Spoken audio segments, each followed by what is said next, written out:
राधे राधे, हरे कृष्णा। कैसे हो आप सभी लोग? आई होप आप सभी अच्छे होंगे, स्वस्थ होंगे।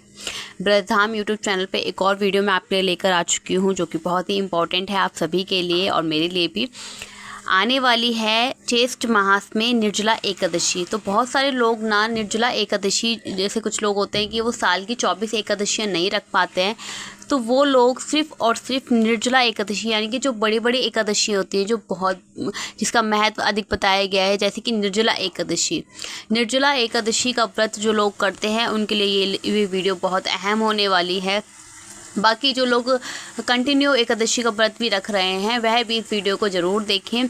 तो आज की इस वीडियो में हम चर्चा करेंगे कि निर्जला एकादशी 2025 में कब है, किस महीने में है, तथा इसका व्रत अगर आप पहली बार शुरू कर रहे हैं तो आपको क्या क्या करना है, पूजा विधि क्या है। तो वीडियो में एंड तक बने रहिए। वीडियो अच्छी लगती है तो इसको लाइक, शेयर, सब्सक्राइब करना बिल्कुल भी ना भूलें। तो चलिए अधिक विलम्ब ना करते हुए वीडियो को शुरू करते हैं। एक बार फिर से जय श्री कृष्णा। आप सभी को ज्येष्ठ मास की शुक्ल पक्ष की निर्जला एकादशी की ढेरों सारी शुभकामनाएं। निर्जला एकादशी के दिन हमें क्या दान करना है, कैसे पूजा अर्चना वंदना करनी है, निर्जला एकादशी को क्या क्या दान हम दे सकते हैं, उसके विषय में आज इस वीडियो में हम चर्चा करेंगे। आप सबके लिए बड़ा महत्वपूर्ण है, क्योंकि पुराणों में निर्जला एकादशी का क्या वर्णन मिलता है।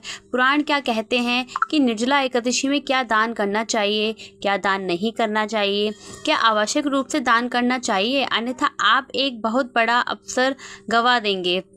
निर्जला एकादशी का व्रत कैसे करना चाहिए, व्रत की विधि क्या होती है, क्या पूजन की विधि होती है, और वो 6 महत्वपूर्ण दान, निर्जला एकादशी के 6 महत्वपूर्ण दान कौन से हैं, उनको आपको अवश्य जानना चाहिए। निर्जला एकादशी के वो 6 महत्वपूर्ण दान हैं जो जीवन का बेड़ा पार कर सकते हैं।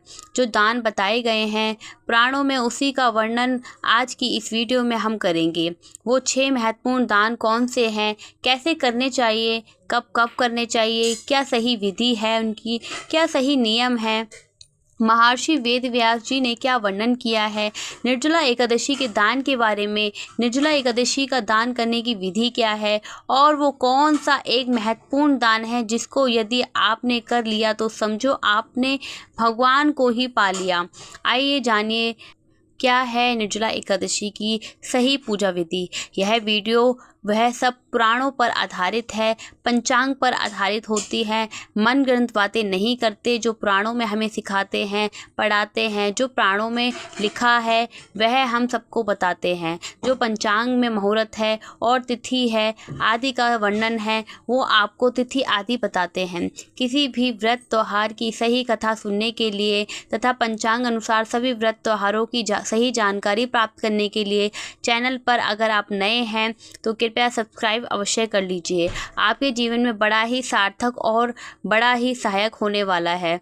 जब सब्सक्राइब करेंगे तो बेल आइकन का निशान एक ना घंटे निशान बना हुआ आएगा, उसको अवश्य दबा दीजिए, तभी आपको हमारे सारे वीडियो, अन्यथा वीडियो छूट दे जाएंगे तो अपने निर्जला एकादशी का पर्व प्राप्त करने के लिए कमेंट बॉक्स में अवश्य लिखिए जय श्री हरि, ओम नमो भगवते वासुदेवाय या जय निर्जला माता। भगवान श्री हरि अवश्य प्रसन्न होंगे और उनके आशीर्वाद से आपके सभी मनोरथ सिद्ध होंगे। वीडियो थोड़ा सा भी उपयोगी आपको लगे तो आपसे अनुरोध है कि कृपया वीडियो को एक बार लाइक, शेयर, सब्सक्राइब जरूर करें।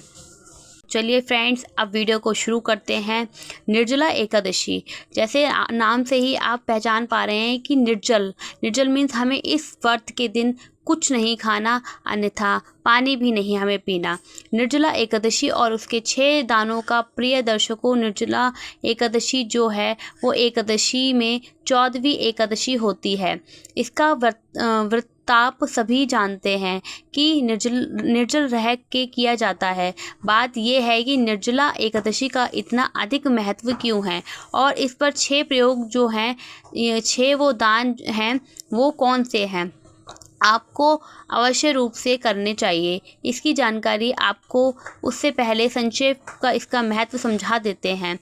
दर्शनों, दर्शकों, ये जो एकादशी है ना, निर्जला एकादशी, वेद व्यास जी कहते हैं कि यदि आप पूरे वर्ष की 24 एकादशियों को ना रख पाएँ और यदि अधिक मास है तो 26 एकादशियों को ना कर पाएँ, तो आप केवल एकादशी करके भी उसे सभी एकादशियों का व्रत पूजन करने का पुण्य प्राप्त कर सकते हैं।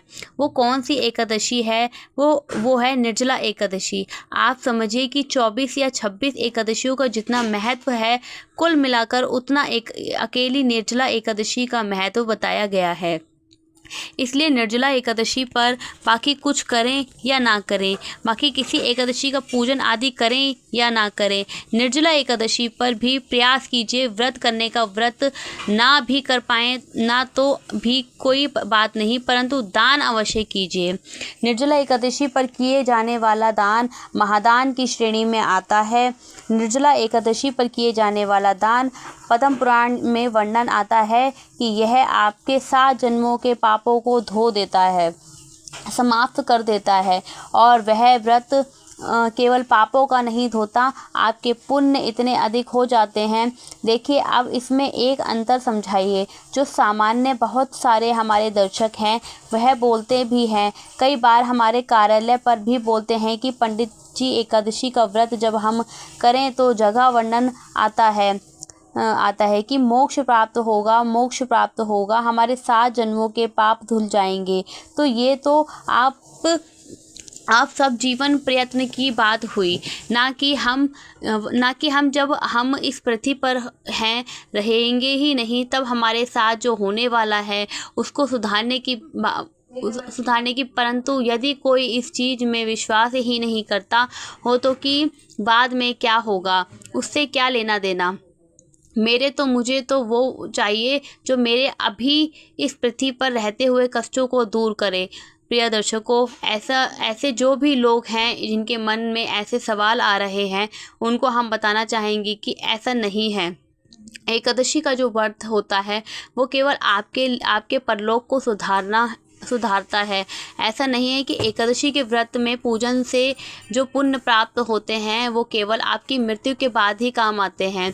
ये एक बहुत ही बड़ी गलती है जो लोगों को समझ ही नहीं आती।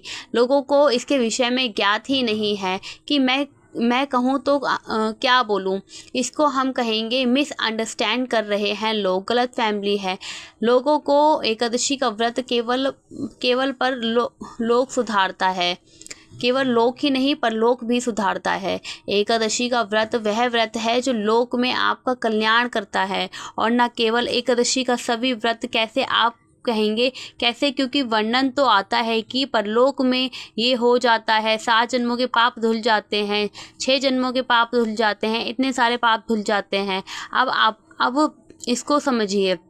लेकिन मनुष्य को कष्ट प्राप्त होता है उसके कर्म के अनुसार। जब उसके पाप बढ़ जाते हैं तो भगवान इतनी प्रतीक्षा नहीं करेंगे कि मृत्यु के बाद सारे पापों का दंड यमराज थोड़ी देने वाले हैं।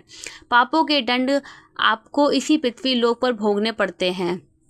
तो उन सब पाप आपके बढ़ जाते हैं, तो उनके दंड स्वरूप आपके दिन फिर जाते हैं और आपके जीवन में कठिनाइयाँ, परेशानियाँ निरंतर आनी शुरू हो जाती हैं।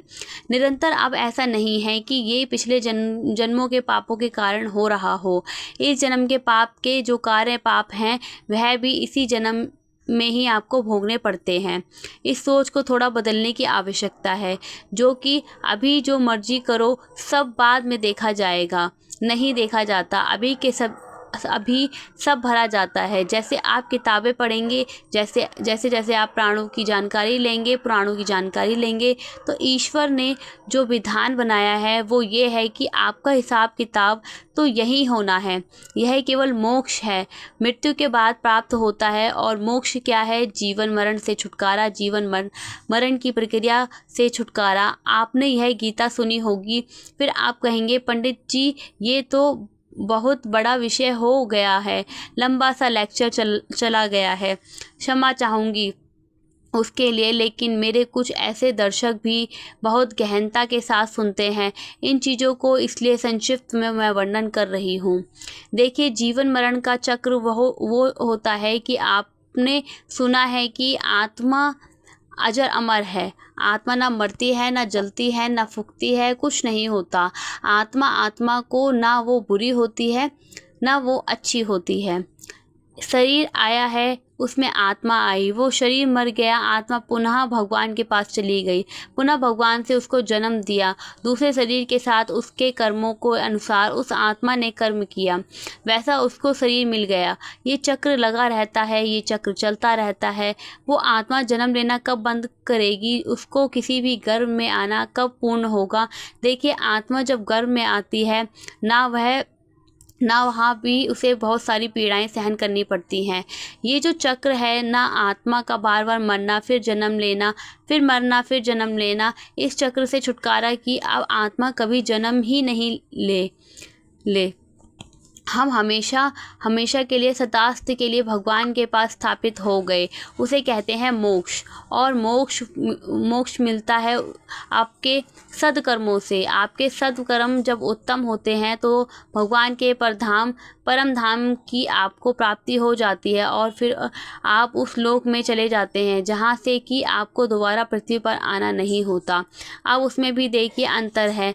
उसमें अंतर यह है कि आपने जब पुण्य कर्म किए ना, तो आपको स्वर्ग में स्थान मिल गया। कितने पुण्य कर्म किए वो समय के अनुसार धीरे धीरे ख़त्म होते चले जाएंगे।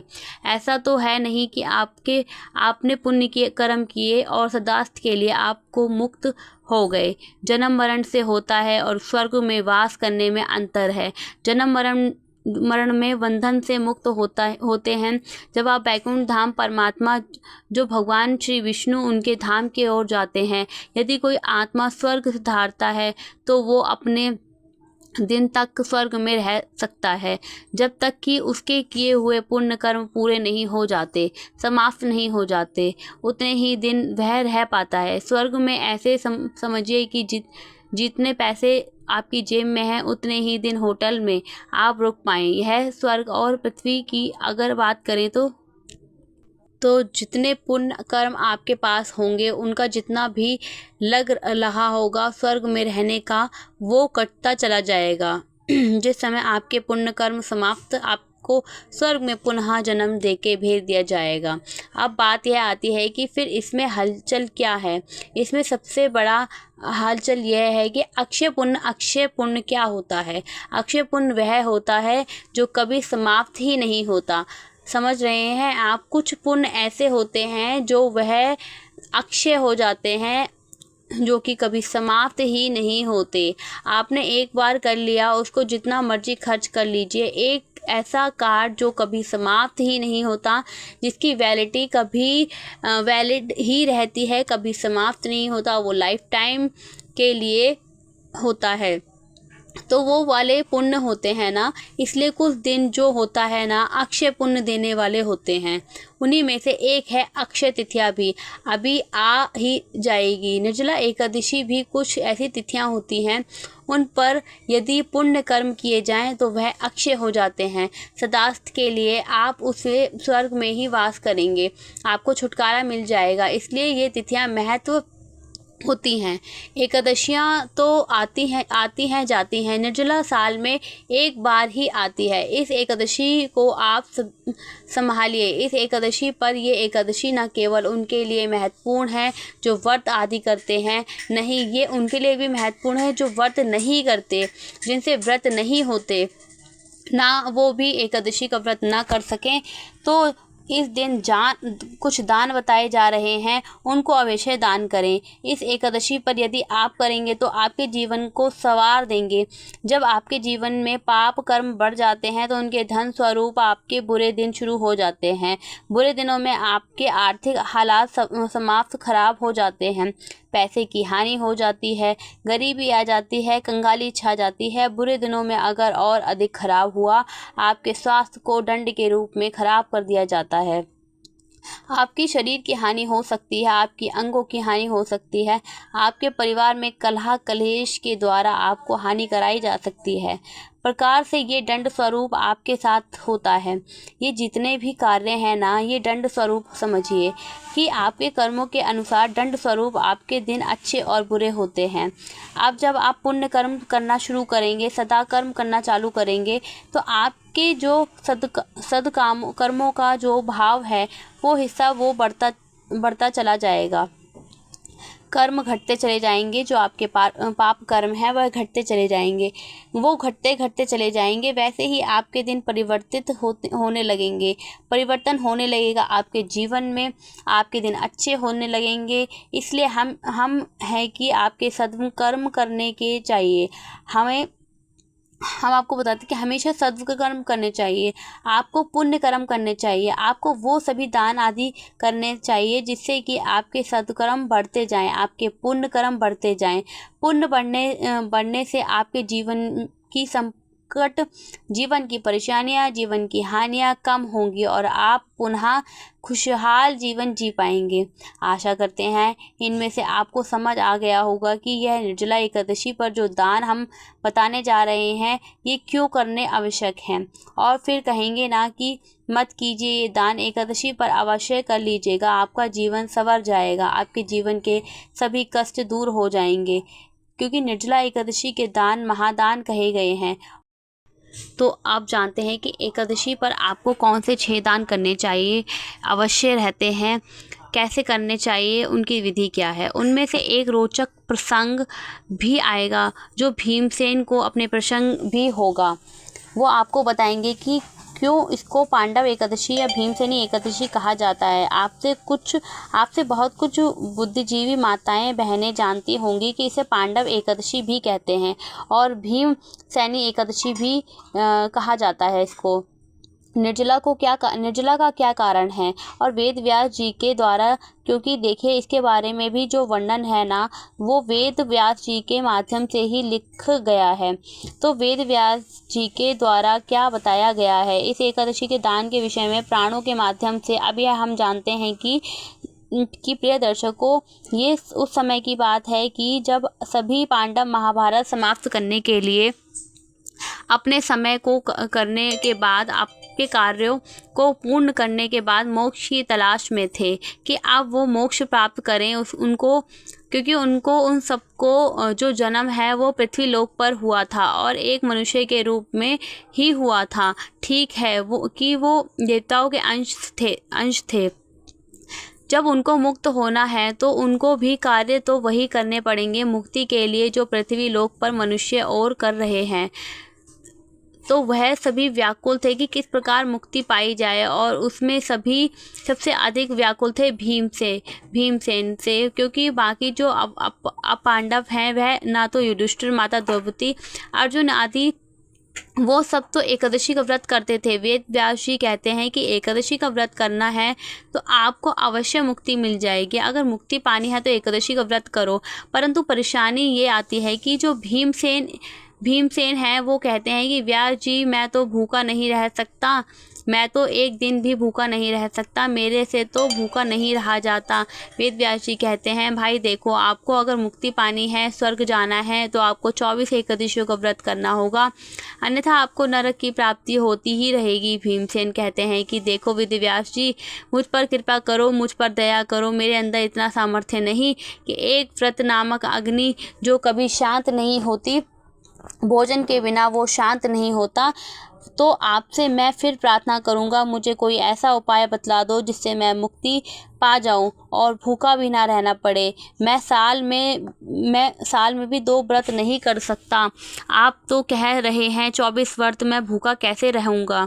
तो व्यास जी ने कहा ठीक है भीमसेन, तुमसे मैं एक विधि बताता हूँ कि वृष और मिथुन की संक्रांति के बीच में ज्येष्ठ के शुक्ल पक्ष की एकादशी जो आती है, उस एकादशी का नाम निर्जला एकादशी है आती है। वृष और मिथुन की संक्रांति के बीच में जब सूर्य देव वृष में होते हैं और मिथुन में उसके बाद जाते हैं, तो ज्येष्ठ की शुक्ल में आती है एकादशी, उस एकादशी का नाम निर्जला एकादशी होता है। और तुम उस एकादशी का व्रत करो, उसकी विधि से पूजा मैं बताऊंगा, उसमें दान तुम्हें मैं बताऊंगा कि उनको क्या करना है। केवल इस एकादशी के पुण्य के प्रताप से, व्रत पूजन और दान के प्रताप से तुम्हें अवश्य ही स्वर्ग की प्राप्ति हो जाएगी, तुम्हें मुक्ति मिल जाएगी। जब ये व्यास जी ने कहा तो भीमसेन ने कहा कि ठीक है, आप मुझे विधि बताएं। अवश्य ही उस विधि में एकादशी का, निर्जला एकादशी का व्रत पूजन मैं दान करूँगा। तो व्यास जी कहते हैं कि देखो भीमसेन, ये जो एकादशी है ना, इसका व्रत आपको करना ही होगा। निर्जलांतो प्रिय दर्शकों को जो एकादशी आप सभी जानते हैं, निर्जला एकादशी व्रत करना होता है। निर्जला जब आप व्रत करेंगे तो उसमें बहुत सारे लोगों के सवाल आते हैं कि क्या हम जल पी सकते हैं, कितना पी सकते हैं। तो जल पीने की जो विधि बताई गई है पुराणों में, वो ये बताई गई है कि जब आप सुबह के समय स्नान आदि करने के बाद भगवान की पूजा करते हैं, उस समय जल आचमनी कर सकते हैं। इसमें जल न केवल 2 ही बार आपको बताया गया है। ऐसा माना जाता है कि एक तो स्नान के लिए, दूसरा सुबह की संध्या के समय आचमनी के लिए। यहाँ पर एक सवाल आता है कि आचमनी के लिए, तो आचमनी में भी कितना जल, कहीं ऐसा तो नहीं कि आप आचमनी में भर के आधा गिलास पी लें। आचमनी का नियम है जो पुराण बताते हैं निर्जला एकादशी के बारे में, जो कि व्यास जी के द्वारा ही कहा जाता है। व्यास जी ने कहा है कि आचमन में 6 माह से जल से अधिक जल नहीं होना चाहिए। 6 माह से जल से अधिक जल नहीं होना चाहिए। इसको समझ लीजिए कि लगभग 5 ग्राम जल है तो उसको ml में नाप लीजिए। 5 ml जल ही केवल आप पी सकते हैं। आप सभी माताओं बहनों ने बच्चों को ड्रॉपर से दवाई तो दी ही होगी। छोटे छोटे ड्रॉपर आते हैं ना, तो उसमें ml बच्चों की दवाई दी जाती है। इसलिए ये आपको उदाहरण दे रहा हूँ, क्योंकि मुझे अभी आप सब जानते हैं। निर्जला का मतलब होता है निराहार। निर्जला एकादशी हम इस व्रत में कुछ नहीं खाते, कुछ नहीं पीते हैं। तो यह व्रत जो है आपको बिल्कुल निराहार रखना है। अगर आपको मेरी वीडियो अच्छी लगी है तो लाइक, शेयर, सब्सक्राइब करना बिल्कुल ना भूलें।